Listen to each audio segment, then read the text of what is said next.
La mer est au cœur des enjeux du XXIe siècle. L'exploitation des mers est devenue un problème stratégiquement important pour la plupart des pays. Riverain de la mer orientale, le Vietnam accorde un intérêt particulier à cette question importante. L'espace marin contribue en effet à plus de 50% de son PIB et cette proportion sera de plus en plus élevée à mesure que l'économie bleue prendra de l'importance. En Asie-Pacifique, l'Asie du Sud-Est est le lieu où les intérêts stratégiques de nombreuses puissances se croisent. Cette région est toujours confrontée à de nombreux défis de sécurité, notamment des litiges sur la souveraineté territoriale en mer, la concurrence d'influence entre grands pays, des défis de sécurité non traditionnels, en particulier terrorisme et sécurité de navigation maritime. La diplomatie de défense vise à présenter aux amis étrangers les politiques liées à la mer du Vietnam, apportant un soutien à nos justes positions et aux lignes correctes de la stratégie maritime du Vietnam. Cela nous permet d'obtenir le soutien d'amis étrangers pour renforcer le potentiel des forces de l'ordre en mer et les capacités des unités opérant pour défendre notre souveraineté maritime.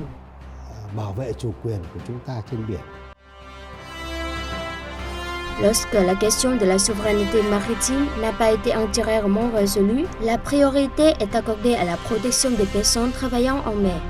Ce n'est pas seulement dans l'intérêt des pêcheurs vietnamiens, mais aussi dans l'intérêt commun de ceux d'autres pays. Le Vietnam appelle toutes les parties à respecter le droit international, l'indépendance, la souveraineté et les intérêts légitimes de toutes les nations, à ne pas recourir à la force ni à des actions compliquant la situation. En même temps, il est nécessaire de chercher des domaines de coopération, d'intérêt mutuel, d'instaurer la confiance, de régler progressivement les conflits et différends. Grâce à sa participation active aux mécanismes multilatéraux et en prenant des responsabilités régionales et mondiales, le Vietnam est devenu un acteur actif et important dans la promotion de la coopération multilatérale en matière de sécurité en Asie-Pacifique.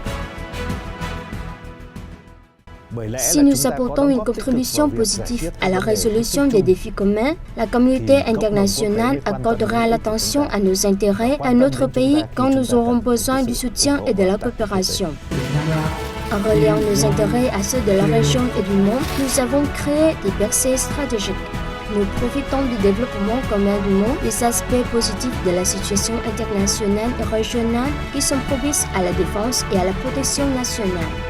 En même temps, nous maintenons toujours l'indépendance, l'autonomie et l'équilibre stratégique, contribuant à la stabilité socio-politique et économique pour que le pays continue à se développer malgré les changements de la région et le monde. Un pays ne peut pas bien garantir sa sécurité et son développement sans une coopération internationale profonde pour la création d'intérêts communs. Par conséquent, la tâche du secteur diplomatique dans la diplomatie de la défense est d'assurer l'indépendance et l'autonomie, d'harmoniser nos intérêts avec ceux d'autres pays ainsi que de l'humanité.